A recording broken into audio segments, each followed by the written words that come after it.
Hello Kikou les miens, j'espère que vous allez super bien. Connectez-vous, partagez le live s'il vous plaît.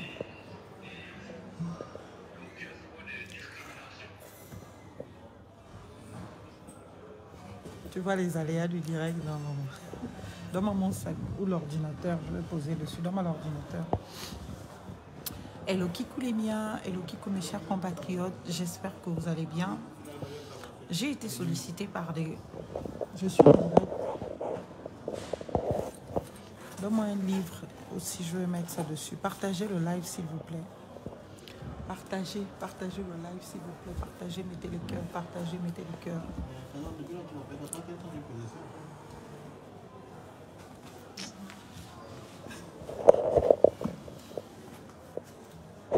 Incroyable.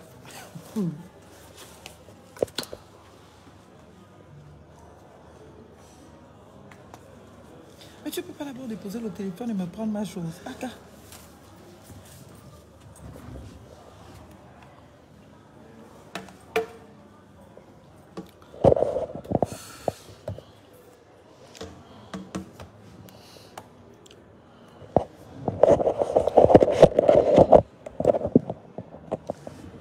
Hello Kikou tout le monde, bonsoir. J'espère que vous allez super bien. Comme vous le savez déjà, c'est toujours un plaisir de vous retrouver. Dites-moi en commentaire si vous m'entendez, si vous me recevez parfaitement bien. Si ce n'est pas le cas, vous me le dites aussi. Eh bien, je vais essayer de faire en sorte que vous me receviez bien. Hello Kikou les miens, hello Kikou mes chers compatriotes. Bonsoir. J'espère que vous allez bien. Aujourd'hui, j'ai été interpellée par un compatriote. Je vais voir... Ah là là, le message doit être dans le téléphone là. Un compatriote qui est l'un des leaders du groupe de personnes qui sont actuellement en contestation des résultats du concours de l'ENA à Libreville au Gabon. Comme vous le savez sans doute, eh bien, parmi les actes qui ont tout de suite fait plusieurs Gabonais adhérer au coup d'État, il y a eu la promotion et l'information sur les concours. L'organisation des concours, la reprise des concours, donc, ce qui donnait l'opportunité à bon nombre de nos compatriotes de renouer avec, eh bien, l'université pour certains. Pas l'université, je veux dire la possibilité d'accès à l'emploi et surtout à la fonction publique au travers des concours. Donc, le concours de l'ENA s'est tenu.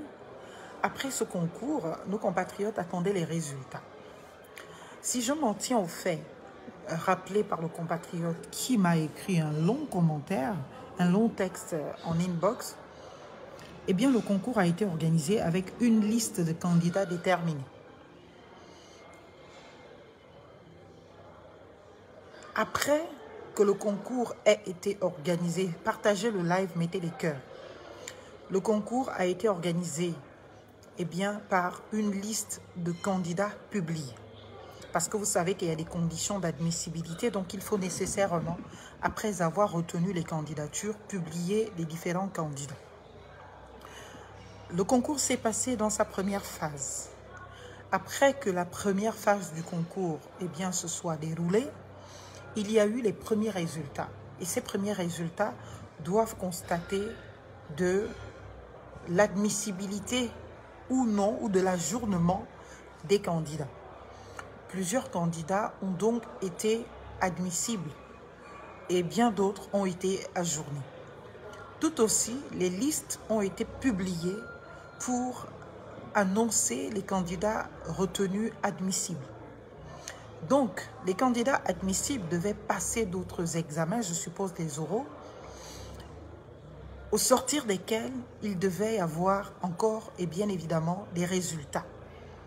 Sauf que ces résultats qui, rappelons-le, sont et doivent être définitifs quand ces résultats sont sortis.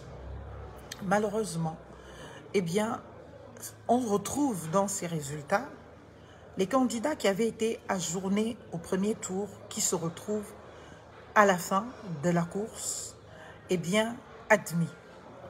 On retrouve dans ces résultats les candidats qui n'étaient même pas inscrits à l'examen de départ. Et on ne vous parle pas d'un seul nom, ou de 2 noms, ou de 3 noms. On vous parle de trentaines de noms. On retrouve aussi là-dedans, eh bien, des candidats qui avaient postulé, par exemple, dans un domaine précis et qui se retrouvent admis dans un domaine où, naturellement, ils n'étaient pas du tout attendus, dans lequel ou pour lequel ils n'avaient pas compéti. Voilà autant de choses graves qui ont alerté l'opinion nationale. Voilà autant de choses graves qui ont démontré, eh bien, du défaut de fiabilité des résultats de ce concours, donnant ainsi des raisons à nos compatriotes ayant participé à ces concours, eh bien, de contester les dits résultats, la dite délibération. Parce qu'il ne saurait être d'explication recevable qu'un concours qui a été tenu, eh bien, avec une liste de candidats, se retrouve malheureusement, eh bien, avec des admis qui n'étaient pas candidats à la base. Exemple simple, on peut vous le prendre comme ça. On décide qu'au Gabon, de faire un concours. Malheureusement, les candidats à ce concours sont admis, alors que, enfin, qu'est-ce que je raconte? Des candidats de départ ne se retrouvent pas admis, mais ceux qui n'ont même pas candidaté se retrouvent admis. Ceux recalés au premier tour se retrouvent finalement admis à la fin, alors que ne peuvent être admis que certains des candidats retenus au premier tour. Voyez-vous la magouille, voyez-vous la fraude. Même si beaucoup de personnes aiment me présenter comme une activiste, je ne suis pas du tout une activiste, je suis une citoyenne libre, engagée et surtout sur des questions d'État, des questions républicaines, des questions de droit. C'est pour cela que je ne vais pas me perdre, aller imaginer qui a fait quoi, pour quel intérêt. Je vous dis ce qu'il en est juridiquement et quelles sont les voies de recours qui vous sont ouvertes. Alors, tout candidat à un concours, qu'il soit échoué au premier tour ou qu'il soit admissible ou qu'il soit vainqueur, a le droit, eh bien, de contester les résultats d'un concours, a le droit de demander l'annulation d'un concours. Peu importe la raison, c'est quiconque ayant participé à un concours qui est fondé. Moi, où je suis là, je ne suis pas fondée à porter plainte par rapport aux actes de ce concours, puisque je n'étais pas candidat. Mais tous les candidats y ont intérêt et droit. C'est-à-dire que même les candidats qui étaient échoués au premier tour, ils ont le droit de porter plainte sur les actes d'après ce premier tour. Et vous le savez, dans notre pays, eh bien, nous avons une juridiction et des juridictions compétentes en cette matière. Nous sommes là dans le cadre de l'organisation d'un concours public et un concours donc organisé par l'administration publique. Un concours à l'occasion duquel, eh bien, les actes qui sont commis sont des actes administratifs. La délibération donc de ce concours est un acte administratif. Toute personne qui se retrouve lésée ou qui se retrouve de nature à contester, eh bien, les résultats est fondé dès lors que son nom a été, ne serait-ce qu'inscrit au départ de quelque chose, c'est-à-dire pour être candidat à ce concours. Ce que je demande donc à nos compatriotes, il faut toujours correspondre aux voies de recours d'un état de droit. De ce que j'ai vu du texte de ce compatriote qui m'a saisi, c'est ils avaient adressé une correspondance au Premier ministre, ils avaient adressé une correspondance au président de la République, je pense. Ils avaient adressé une correspondance, je ne sais plus à qui d'autre.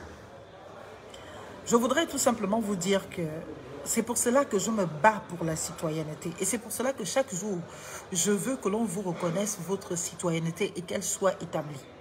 Quand j'en parle, beaucoup se tentent de mépris de mon combat en disant il suffit d'aller sur Google pour fouiller c'est quoi un citoyen, c'est quoi la République, et puis on le sait. Non, il ne le suffit pas parce que quand je vois que toutes les personnes qui se sont engagées dans des voies de recours relativement à ce qui s'est passé de par la délibération des résultats de ce concours, je me rends compte que beaucoup ne connaissent pas les procédures. On n'a pas à écrire à un Premier ministre pour une affaire de concours, même si c'est le ministère de l'Éducation nationale ou le ministère de la fonction publique qui organise le concours. Ce n'est pas au Premier ministre de juger les actes administratifs. Le Premier ministre n'est pas juge. Il faut arrêter la politisation de l'administration publique parce que vous faites comme ceux qui font mal. Il faut arrêter la politisation de l'administration publique. Ça, c'est dans un premier temps. Maintenant, si tu es là, viens m'attraper le téléphone. Voilà, comme ça. Donc, ne bouge plus. Ne bouge plus. Donc, je disais que c'est un acte administratif. Donc, ce qu'il y a lieu de faire, ce n'est pas d'aller écrire au Premier ministre ou d'aller écrire au président. Ça, c'est gratuit. Normalement, ça fait partie de mon travail. Mais je suis obligée de faire ça pour vous, gratuitement, parce que je n'ai pas le temps pour m'occuper de ce dossier. La République a besoin de moi ailleurs en ce moment.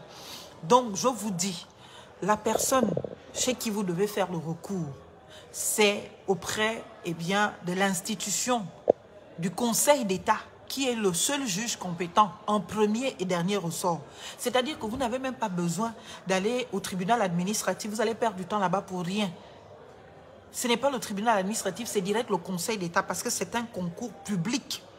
Et donc, les résultats sont contestés avec des preuves palpables. Il faut rappeler aux uns et aux autres que c'est une infraction fraudée à un concours public. C'est une infraction. Donc, ceux qui ont été à la manipulation de cet acte-là, ceux qui ont manipulé les listes, ceux qui ont manipulé les résultats, ceux qui ont manipulé les noms, encourent juste... Oh là là.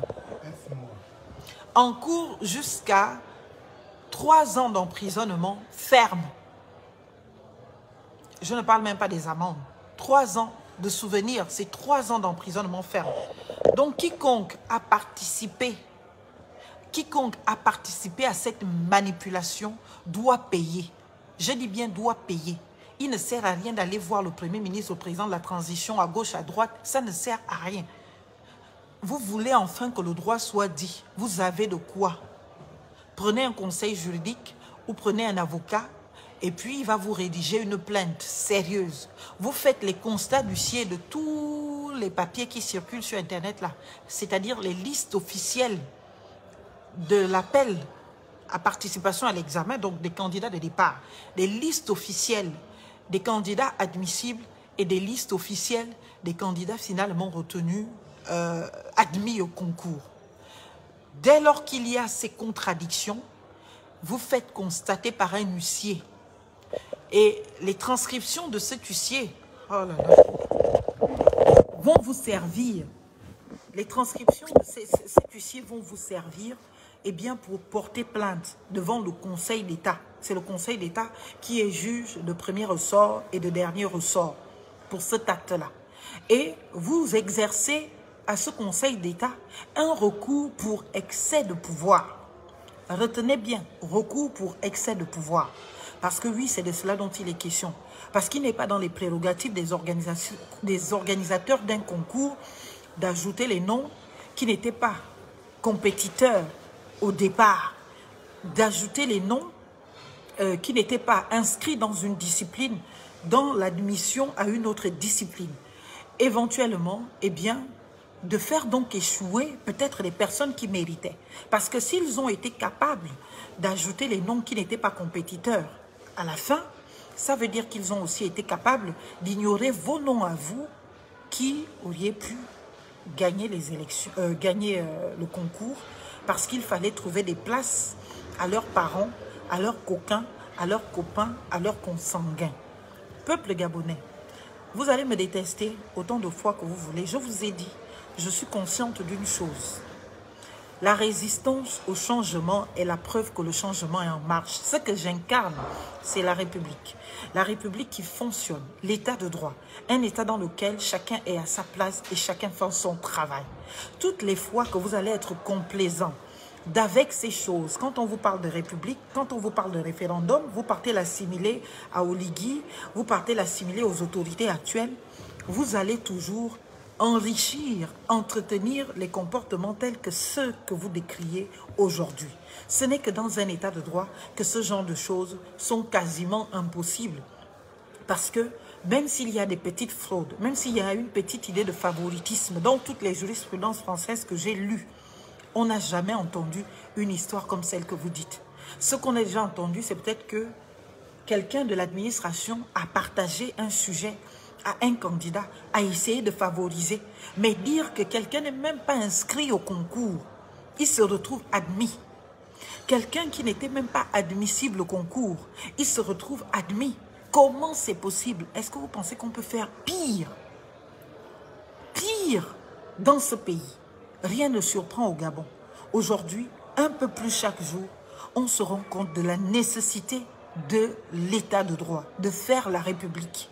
C'est pour cela que vous allez me détester, vous allez m'insulter, vous allez me traiter de tous les noms. Mon combat et mon engagement pour la République, je ne l'arrêterai pas.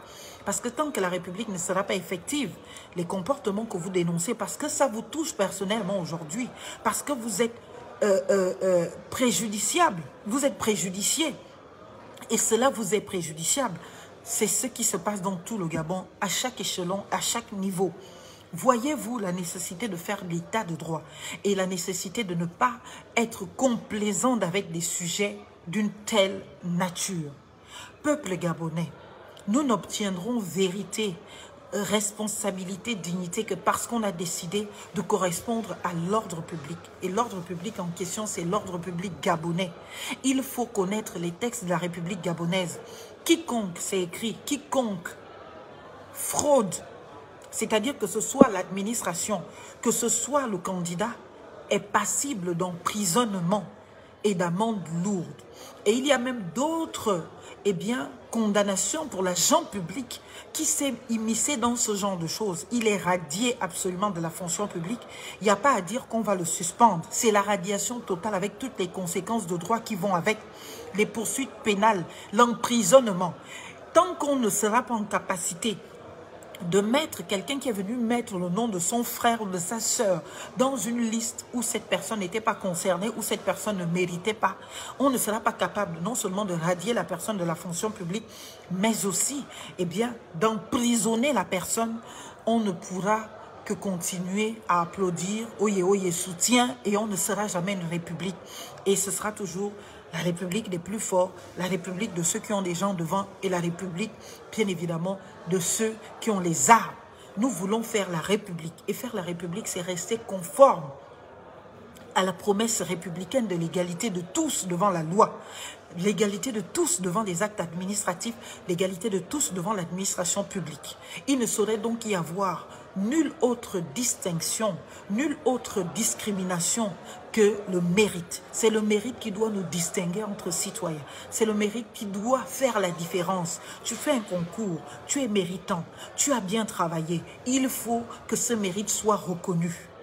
Peu importe ton nom, peu importe ta province, ton ethnie, peu importe tes origines, dès l'instant où ta candidature a été jugée recevable, on doit te laisser compétir jusqu'à la fin et on doit pouvoir te reconnaître le fruit de ton travail sans pour autant qu'il n'y ait une quelconque autre intervention qui serait de nature d'appel pour venir mettre le nom de quelqu'un qui a. Notre pays en a souffert depuis longtemps. Notre pays, j'ai connu des condisciples qui nous disaient « Je cherche 3 millions pour gagner le concours des greffiers ». Il faut payer pour gagner le concours des greffiers. Il faut connaître quelqu'un pour gagner le concours des greffiers. Il faut payer pour gagner le concours de la magistrature. Il faut connaître quelqu'un pour gagner le concours de la magistrature. Il faut payer pour gagner le concours de l'ENA. Il faut connaître quelqu'un pour gagner le concours de l'ENA. Et dans toutes les rues de Libreville, tout le monde va vous raconter qu'on ne gardait que 5% ou 10% pour les plus excellents, c'est-à-dire ceux qui avaient 18, 16. On leur permettait par mérite, c'est là où on voyait le mérite. Mais des gens qui avaient 2 de moyenne, les doigts réussir, leur nom était gardé et ce sont eux qui gouvernent le Gabon. Et ce sont eux qui sont dans nos administrations et ce sont eux qui décident pour nos avenirs.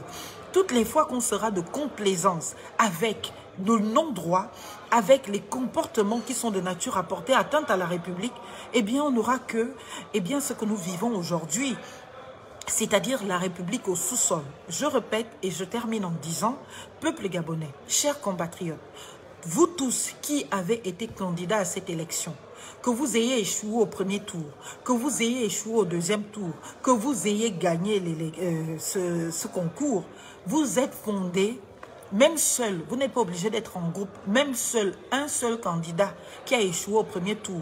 Prends bien la douleur que tu as d'avoir échoué au premier tour là. Peut-être parce que pour mettre le nom de celui qui n'était pas candidat dès le départ là, il a fallu qu'on supprime le tien dès le départ. C'est une injustice. Il y a un problème de sécurité juridique de ce concours. Tu es fondé à saisir le Conseil d'État directement pour un recours d'excès de pouvoir. On appelait contre excès de pouvoir, pour excès de pouvoir, parce que les organisateurs n'ont pas, encore une fois, le pouvoir d'ajouter des noms qui n'étaient pas compétiteurs au départ, le pouvoir de rendre admis ceux qui n'étaient même pas admissibles et le pouvoir de rendre admis ceux qui n'étaient même pas admis dès le départ. Ils n'ont pas ce pouvoir.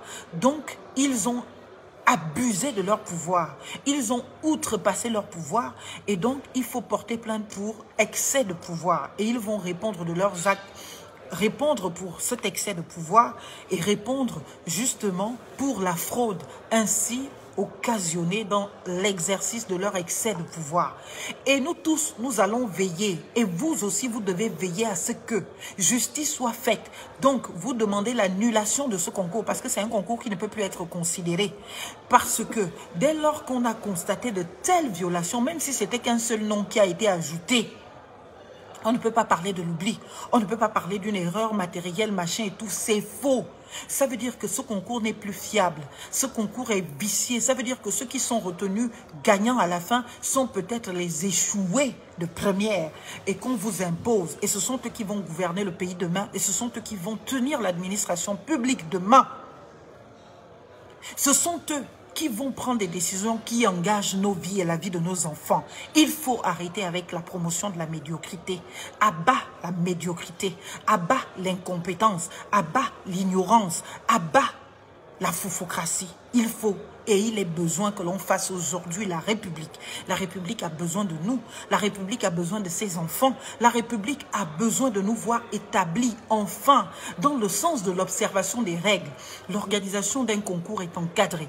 L'organisation et les prérogatives des acteurs de ce concours sont encadrées. Il n'est donc pas question que qui que ce soit s'arroge les pouvoirs qu'il n'a pas pour imposer sa volonté dans son ambition ou sa volonté à imposer quelqu'un. Comme on a décidé que c'est notre tour de manger, chacun va aller prendre le nom de sa sœur au quartier, le nom de son neveu, le nom d'un potentiel électeur pour venir ajouter cela à concurrence pour que sa famille soutienne dans une procédure, dans une élection. Arrêtons la politisation de l'administration publique. L'administration doit être impartiale. L'administration doit être naturellement à ne pas être partisane. Quand je vois des fonctionnaires de la République qui appellent à voter oui, quand je vois des administrations centrales qui appellent à voter oui, quand je vois des directeurs d'administration publique ou des agences publics ou des établissements publics faire des réunions politiques dans l'administration publique, je suis effaré. Je suis outré. Dans une république, l'administration est absolument apolitique. Il n'est pas question que si je suis ministre de la République, que j'organise des réunions politiques naturellement dans mon ministère. Les sièges des partis politiques sont là pour ça. Il n'est pas question que si je suis directeur général d'une administration publique, que je reçoive quelqu'un. J'ai eu à le dénoncer il y a, je crois hier, notre compatriote président actuel de la Gaza, du conseil d'administration de la Gaza, qui est une agence de l'État, qui est un établissement public, qui fait une publication sur Facebook en disant qu'il a réuni ou reçu un acteur politique pour une réunion politique dans une administration publique, dans un État qui se respecte, dans une république où l'administration doit être totalement neutre. ce n'est pas possible. Normalement, on l'aurait déjà appelé à sanction, on l'aurait déjà démis de ses fonctions parce que c'est dénaturer la vocation naturellement neutre de l'administration. On ne fait pas de réunion politique dans une administration. Que ce soit même dans ton entreprise, même si ton entreprise encore, on va dire, c'est toi qui payes les charges. Mais dans l'administration publique, c'est l'argent du contribuable, c'est l'argent de nous tous. Donc, on ne peut pas y retrouver des éléments de partisanerie où tu vas dire, moi j'ai un parti politique, donc je viens parler des activités de mon parti politique au sein de, comment vous appelez ça? Je viens parler des activités de mon parti politique au sein de mon mouvement. Ce n'est pas possible, ce n'est pas recevable. Il faut faire la République. Le grand intérêt pour nous aujourd'hui, de nous reconstituer État, de nous restaurer notre dignité, c'est de faire enfin la République. C'est de construire la République gabonaise. C'est d'amener tout le monde à la conscience républicaine. Et pour arriver à cette conscience républicaine, il faut que tout le monde s'approprie sa citoyenneté et exerce naturellement toutes les prérogatives attachées à cette citoyenneté, quitte à ce que, eh bien, toutes les fois qu'une petite loi est violée contre nous, on s'en saisisse. Je finis en disant, résumé simple, tu as été candidat au concours, que tu as échoué, que tu as été admissible, que tu es finalement gagné, tu es fondé à saisir le Conseil d'État aux fins d'annulation, eh bien, de la décision. Tu es fondé à exercer un recours pour excès de pouvoir à l'encontre eh bien, de l'administration organisatrice de ce concours. Il faut que ce concours soit annulé, que l'on remette tous les candidats dans l'état où ils étaient avant l'organisation de ce concours. Et s'ils veulent vraiment le faire, qu'ils le refassent dans les règles de l'art, avec les conditions garantissant fiabilité eh bien, des résultats et des déroulés. Sinon, ce concours ne peut pas tenir. On ne veut pas comment on appelle, des personnes de cette nature-là, eh bien, dans notre administration publique. C'est trop sensible, c'est trop important.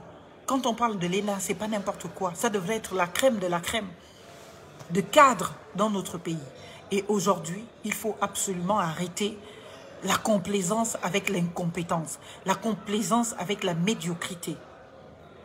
Quelqu'un m'a dit à l'occasion, un grand monsieur, un père, à l'occasion de la conférence de Pau le samedi, ceci.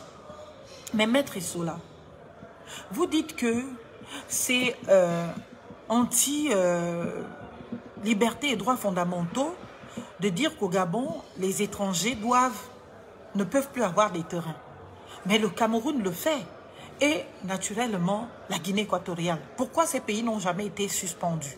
J'ai répondu en disant, eh bien, tous les droits relatifs aux droits humains, aux droits du citoyen, eh bien, ne trouvent leur effectivité, leur respect que dans un cadre. C'est-à-dire, ce sont les citoyens qui doivent se plaindre. Nous sommes habitués à nous plaindre sur les réseaux sociaux. On finit de gueuler sur les réseaux sociaux. On n'accompagne pas cela des actes concrets qui vont amener à la condamnation de l'État. Donc, au Gabon, aujourd'hui, il n'existe aucune décision, par exemple, qui condamne le Gabon pour violation des droits humains, pour violation des droits de l'homme. On est d'accord? Quelqu'un a-t-il une décision condamnant le Gabon pour violation des droits de l'homme? La réponse est non. Pourquoi? Pourtant, au Gabon, les droits de l'homme sont violés tous les jours. Mais parce que les Gabonais ne sont jamais allés jusqu'au bout de leur procédure, jusqu'à la Cour africaine des droits de l'homme et des peuples, pour porter plainte sur les violations qu'ils subissent dans l'ordre juridique interne gabonais, eh bien en rapport avec la protection de ces droits de l'homme. Ce n'est que de cette manière que la Cour va condamner le Gabon. En condamnant le Gabon, eh bien cela fera jurisprudence et cela amènera toute personne qui se retrouverait dans la situation de se voir violer ses droits, eh bien justifiée par la jurisprudence en question. Et il faut le dire, quand un État est condamné, ce n'est pas sans conséquence, oui. Un État est une personne morale dont on ne va pas sauver le Gabon, on va mettre le Gabon en prison, on est d'accord. Mais il y a d'autres sanctions qui font mal. Voyez-vous, nous vivons une période de transition. Et dans cette période de transition, le Gabon est suspendu dans le concert des nations, auprès de la communauté internationale. Cette suspension a des conséquences. Donc, le fait qu'un pays soit condamné au titre de la violation des droits de l'homme empêche à ce pays d'accéder à un certain nombre d'aides, à un certain nombre de protections, à un certain nombre de financements. Mais comme nous, on conçoit l'État comme une petite affaire familiale, non. Si on se viole entre nous, il ne faut pas aller dire au magistrat, il ne faut pas aller dire au juge, il ne faut pas aller porter plainte, réglons ça en famille. Toutes les fois qu'on considérera que les questions d'État et des violations des droits du citoyen doivent se régler en famille, en faisant des petits arrangements de derrière la maison, on n'accédera jamais au respect de ce qui est prévu par les textes. Moi, aujourd'hui, j'en prends l'engagement. Toute cette période de transition, je suis là, je regarde. Toutes les fois que mes droits seront violés, je n'hésiterai pas à aller devant les juridictions internationales pour faire condamner le Gabon, pour que mes droits humains soient respectés et mes droits du citoyen soient respectés. Et peut-être à partir de là que les autres se rendront compte que non, il n'est plus question qu'on viole les droits du citoyen. Parce que les droits du citoyen, ce n'est pas à l'État d'aller les défendre devant une juridiction. Parce que c'est l'État qui a la responsabilité de garantir de leur protection. Et quand c'est cet État qui les viole, c'est le citoyen lui-même qui doit aller porter plainte à cet État pour qu'on condamne cet État. Et quand on condamne cet État, il y a des répercussions financières, économiques et bien évidemment d'autres rapports internationaux qui interviennent. Et donc, aucun État au monde n'aime à se faire condamner, ne veut se faire condamner. Et bon nombre de nos États africains aujourd'hui ne sont toujours pas condamnés devant les juridictions qui pourtant existent, qui s'endorment même parce que jamais ne reçoivent du contentieux. Alors que chaque jour, les citoyens en Afrique vivent des violations de leurs droits les plus sacrés. Alors que chaque jour, des citoyens en Afrique vivent des violations de leurs droits, les fondamentaux et absolus. Mais toutes les fois qu'on ne se plaindra pas utilement, venir gueuler sur Facebook, aller gueuler dans les médias, ça ne va pas bouger d'un copec, eh bien, la protection et la promotion des droits fondamentaux. Mon combat donc aujourd'hui s'inscrit dans ce sens. Toutes les fois que mes droits ou les droits des citoyens sont violés, je suis fondée à initier une procédure, que ce soit à l'ordre juridique interne, que ce soit dans l'ordre juridique international, eh bien, je n'hésiterai pas. Et il faut que nous soyons conscients que quand le Gabon, qui a la responsabilité de nous protéger nos droits, viole ses droits, il faut sortir des histoires de non, comment tu vas aller porter plainte à ton propre pays? Tu veux donc qu'on condamne ton pays, donc tu es l'ennemi de ton pays? Non, tu n'es pas l'ennemi de ton pays. C'est comme un père de famille qui a la responsabilité de nourrir ses enfants. Et surtout, qui a pris l'engagement de nourrir ses enfants, se retrouve alors qu'il a l'argent, il a les moyens de nourrir l'enfant, il va nourrir les enfants du voisin, en lieu et place de nourrir ses enfants. Pendant ce temps, ses enfants mangent dans la poubelle ou ne mangent pas du tout. Vous n'allez pas reprocher à cet enfant d'aller voir le juge pour dire au juge, mais papa a pris la responsabilité de me nourrir. Sauf que papa, il a l'argent, il vient, il rentre avec la nourriture, il se nourrit nous-mêmes. Il ne veut pas me donner à manger. Je ne veux plus accepter parce que j'ai le droit en tant qu'enfant de manger. Mais papa qui a pris la responsabilité de m'élever ne veut pas me donner à manger. Ce n'est même pas qu'il ne peut pas, c'est qu'il ne veut pas. Donc, le juge, je suis venu vous voir pour que vous condamniez papa à me nourrir. Et là, le père de famille va être soit condamné à nourrir, soit on va lui enlever la garde de l'enfant et on lui impose une contribution financière pour que ce que lui-même il n'a pas su faire, nourrir l'enfant là, quelqu'un d'autre va le faire à sa place pour protéger cet enfant qui est la valeur protégée. C'est pareil avec les droits humains. Un État qui a la responsabilité, c'est pour cela que je vous ai parlé de ça, que dans une constitution, on ne peut pas avoir une constitution qui s'automutile, qui viole les droits du citoyen, parce que la vocation d'une constitution, c'est de protéger les droits du citoyen. La vocation d'une constitution, c'est protéger les droits humains. Et c'est l'État qui en est le garant. C'est le président de la République qui en est le garant. Donc, quand l'État laisse les citoyens se faire violer leurs droits, regardez tous ceux qui sont arrêtés. J'en parle naturellement de notre jeune qui a giflé le militaire. Mais quand vous voyez la réaction autour, c'est quoi la réaction autour? Tout le monde condamne le jeune qui a voulu rendre action-réaction, alors que c'est l'agent public, un militaire en tenue, qui a le courage de gifler comme ça un citoyen. C'est interdit. Ce n'est autorisé par aucune loi, ce n'est autorisé par aucun code. Et si on était dans un état de droit, ce militaire est tout de suite condamnable. Il est démis de ses fonctions, il est radié parce qu'il n'a rien à faire là. Il ne sait pas qu'il est en tenue, il est dehors pour protéger ses citoyens, pour ramener à l'ordre par des voies qu'il faut ce citoyen. Il n'est pas là pour venir nous agresser.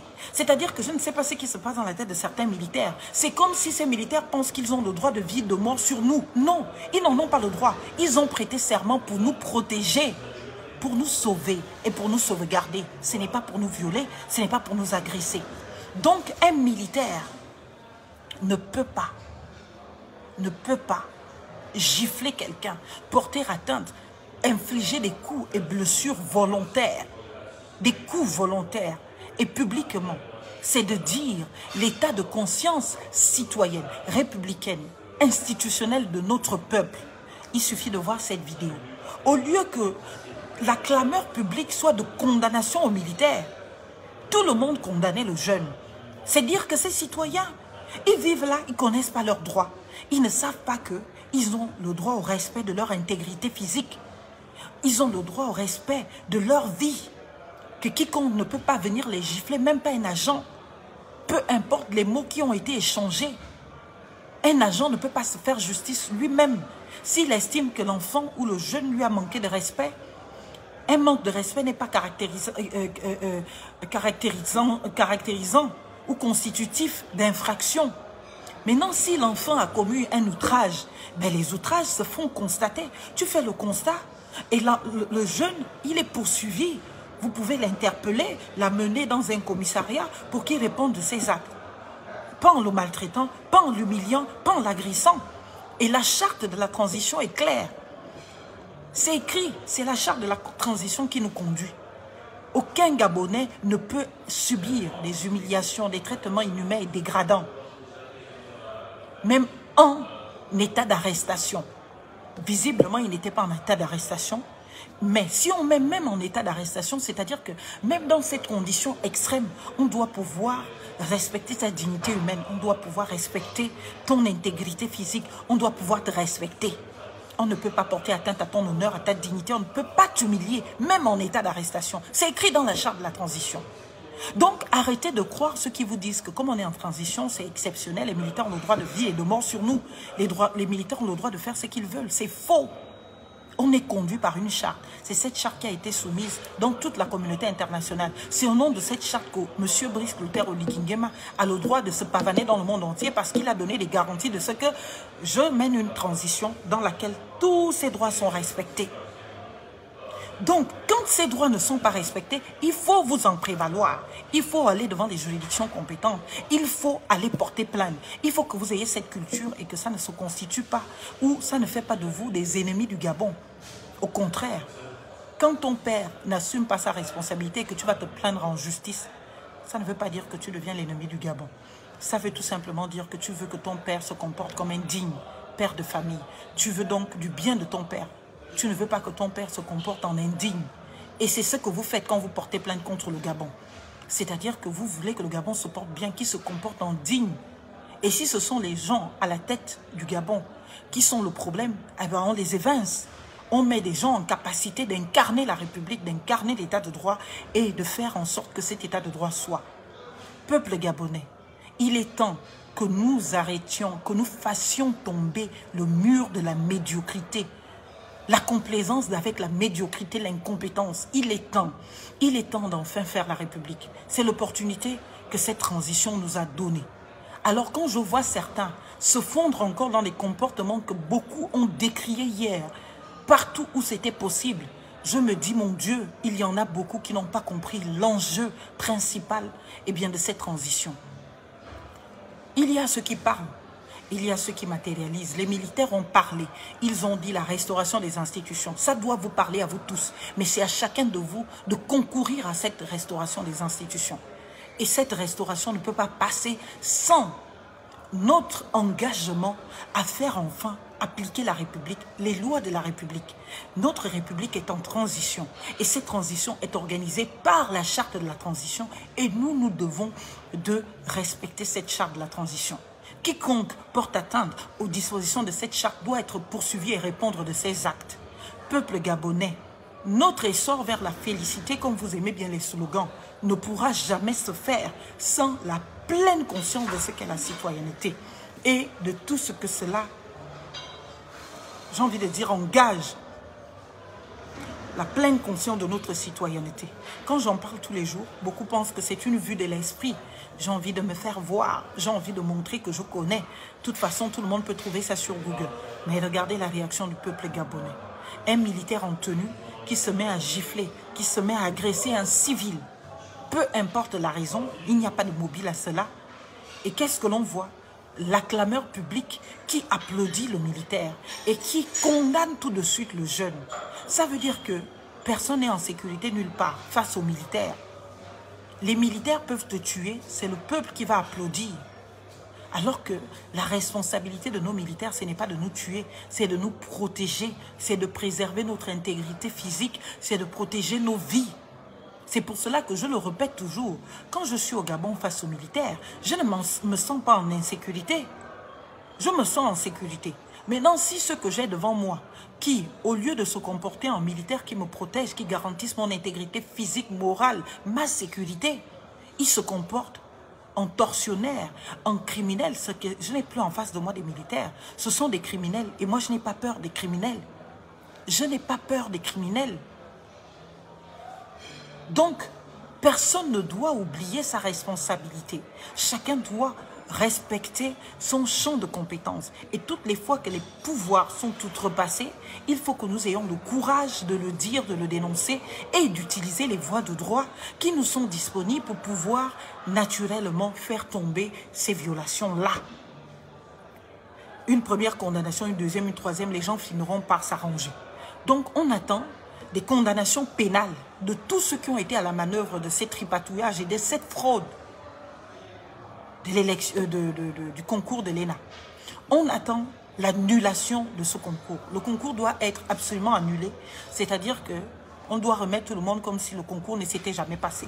Oui, l'État comprendra que quand on mobilise les fonds de l'argent du contribuable, quand on mobilise les fonds pour un concours, on doit lui donner les lettres de noblesse de sa fiabilité. Mais si on porte atteinte, une seule petite erreur à ce concours-là, eh bien, on court le risque d'avoir détruit l'argent, d'avoir mobilisé les ressources humaines, financières, pour un concours qui finalement n'aura jamais existé. Parce que c'est cela, la vocation de l'annulation d'un concours. Donc ce concours doit être annulé. Et les gens apprendront peut-être par leurs conséquences, les conséquences de leurs actes, à se conformer à la promesse républicaine, démocratique. Nous voulons la République au Gabon. Et cette République ne viendra pas par des complaisances, par la politisation de notre administration publique. Cette République viendra par la conscience citoyenne de chacun et par notre engagement à nous affirmer dans la revendication de cette citoyenneté. Je suis citoyenne, j'ai des droits. Toutes les fois que mes droits sont violés, j'utilise toutes les voies légales que la République m'autorise pour faire entendre ma voix, pour que j'ai gain de cause. Si les juridictions internes sont épuisées et que je n'ai pas obtenu gain de cause, eh bien, je pars dans des juridictions internationales. Le Gabon est signataire de pas mal. La Cour africaine des droits de l'homme et des peuples est compétente pour un certain nombre de droits. Il y a même d'autres instances encore que l'on peut toujours aller toucher pour, eh bien, faire condamner le Gabon qui n'a pas su nous protéger dans nos droits violés sur son territoire et dont il a pris la responsabilité devant le concert des nations de garantir de leur sécurité. Voilà ce qu'est la République, voilà ce qu'est l'état de droit. La méritocratie, eh bien, n'existera pas tant que nous serions dans ces configurations de complaisance d'avec le mal, de complaisance d'avec la médiocrité, de complaisance quand ça nous intéresse et ça nous arrange et c'est dans notre intérêt. Faire la République, c'est justement arrêter et se battre pour faire tomber ce mur de la médiocrité. Vivement la République pour que vive le Gabon. Je vous aime, je vous remercie et je vous souhaite de vous porter très agréablement bien. Ciao, ciao les miens. J'espère que vous n'avez pas de questions ou bien... On leur donne quelques questions ou pas? Ou on s'en va? Vous avez 5 petites minutes pour les questions. Il est 38, donc à 40... on va dire quoi? 43. On arrête. 5 petites questions. S'il y en a. S'il n'y en a pas, on abandonne. Qu'a dit Jean-Baptiste à ce sujet, Luc 3, verset 14. Des soldats aussi lui demandèrent, et nous, que devons-nous faire? Il leur répondit, ne commettez ni extorsion, ni fraude envers personne, et contentez-vous de votre solde. Voilà, pour ceux qui sont chrétiens et croyants. Donc, si c'est la loi des hommes qui ne vous convainc pas de ne pas être dans des mécanismes de fraude, que la loi divine vous convainc. Je vois les mamas pasteurs, les papas pasteurs dans le gouvernement, dans ces ministères concernés parfois. Mais écoutez même la voix divine. On vous donne les références bibliques. Vous ne les lisez pas, pourquoi? Comment faire pour faire annuler le concours? Point de vue légal. Mais je vous l'ai déjà expliqué. Si vous avez été candidat à ce concours, même si vous avez échoué au premier tour, vous faites un recours pour excès de pouvoir contre, bien évidemment, l'administration qui a organisé ce concours devant le Conseil d'État qui est compétent en la matière en premier et dernier ressort. Donc, il faut avoir intérêt à agir. Et l'intérêt ici est vous, vous qui êtes candidat. Il y a des gens? Et vous, vous qui êtes candidat.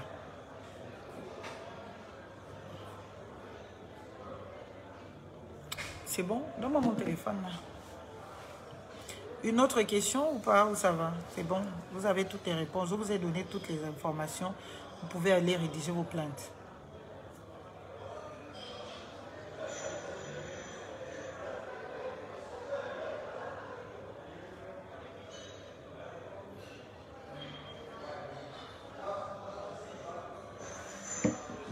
Recours pour excès de pouvoir, tout simplement, parce que ces personnes n'avaient pas le pouvoir de le faire, et annulation de l'acte. Donc, vous pouvez même faire une plainte pour faux et usage de faux, parce que là, le faux est constaté. Il y a beaucoup de chefs d'inculpation. Mais pour tout de suite, il y a le recours pour excès de pouvoir. Maintenant, au pénal, vous pouvez poursuivre. Le recours pour excès de pouvoir, c'est devant le Conseil d'État pour annuler la décision. Maintenant, au pénal, vous poursuivez pour fraude, pour faux et usage de faux. Fraude comment on appelle ça? Dans un concours public. Donc, vous portez plainte tant au pénal que devant le Conseil d'État. Devant le Conseil d'État, c'est pour non seulement, comment on appelle, obtenir l'annulation de la délibération, dans l'annulation du concours, remettre tout le monde à l'état zéro, comme si le concours n'avait jamais existé. Mais en plus de cela, n'allez pas écouter les arguments que oui, l'État a quand même organisé, on a dépensé l'argent pour ça. Ça ne nous regarde pas, même si c'est un seul individu qui a fait cet acte. C'est la responsabilité de l'État. Sortez des complaisances. C'est la responsabilité de l'État. Il n'est pas question qu'on vous jette en pâture l'individu qui a commis cet acte pour dire que l'État va se sauver. C'est faux. C'est l'État qui a failli. Donc, c'est l'État qui donc est responsable. S'ils exercent des actions récursoires contre les individus, c'est leur problème. Mais vous, ce qui vous intéresse d'abord, c'est justement l'annulation. Et vous portez plainte aux dirigeants ou aux organisateurs du concours. Vous les connaissez puisqu'ils ont été nommés par décret, je pense, où ils sont clairement identifiés.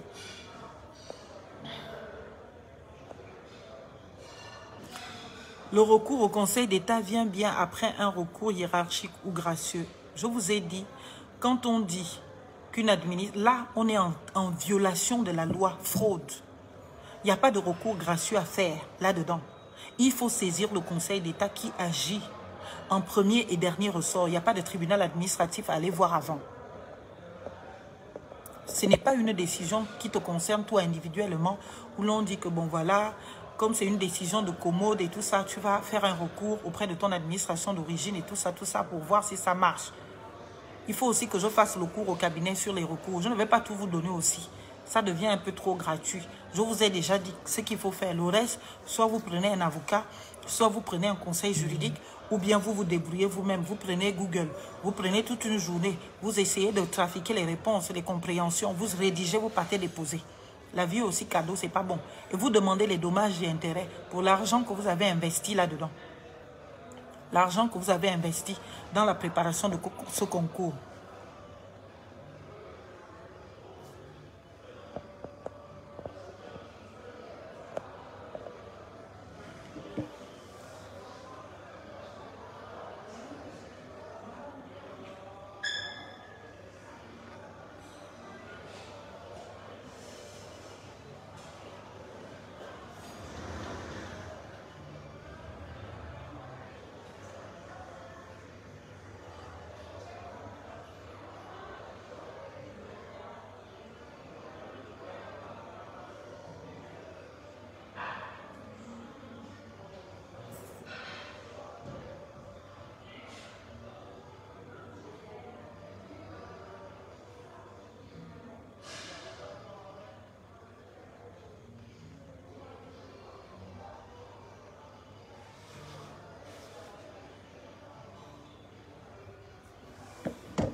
Non, non, non, non, non, non, je ne pense pas. Il n'y a pas de préalable là-dedans. Le préalable n'est pas de dire qu'il faut d'abord saisir les juridictions hiérarchiques. Ça dépend. Si c'est des recours indemnitaires, par exemple, que tu as été brimé par une disposition ou que tu as été victime, on te demande de faire un recours indemnitaire préalable. Donc, tu t'adresses à l'administration d'origine pour te dédommager pour le préjudice subi. Là, il n'est pas question que d'un préjudice subi, parce que le préjudice n'est pas forcément certain. Il peut être que tu as échoué parce que tu as vraiment échoué. Il peut être que l'autre a... Voilà. Là, c'est un acte qui est illégal. Donc, la saisine de la juridiction compétente, c'est de se rendre compte de la légalité de l'acte. Est-ce que ceux qui n'étaient pas inscrits au départ, qui se retrouvent admis à la fin, eh bien, c'est un acte légal. Est-ce que ça ne licie pas ou ça ne vicie pas la fiabilité et la sécurité juridique du concours? C'est tout ça.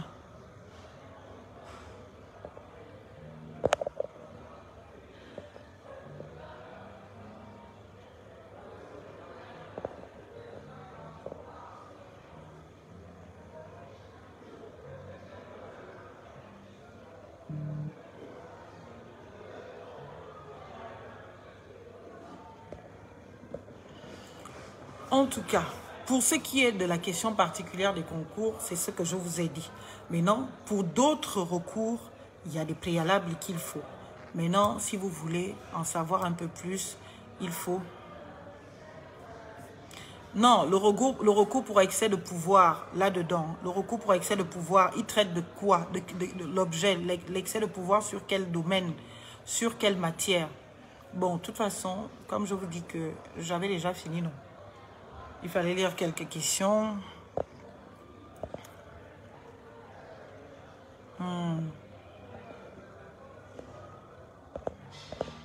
Est-ce qu'il y a encore des questions où tout le monde est bon, tout le monde est tranquille?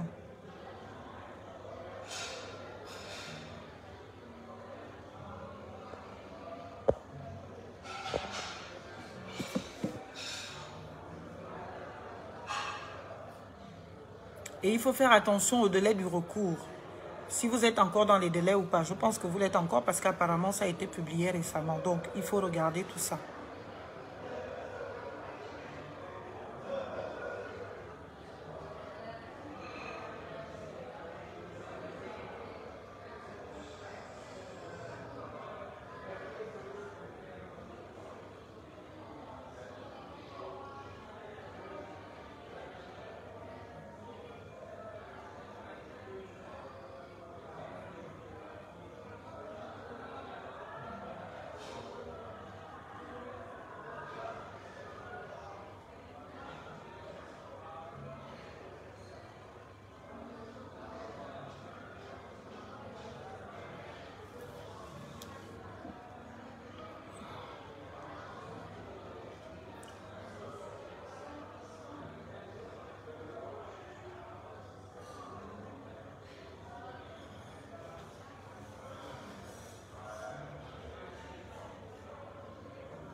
Je crois qu'il n'y a plus de questions, donc on va se dire au revoir. Je vous souhaite de vous porter très très bien.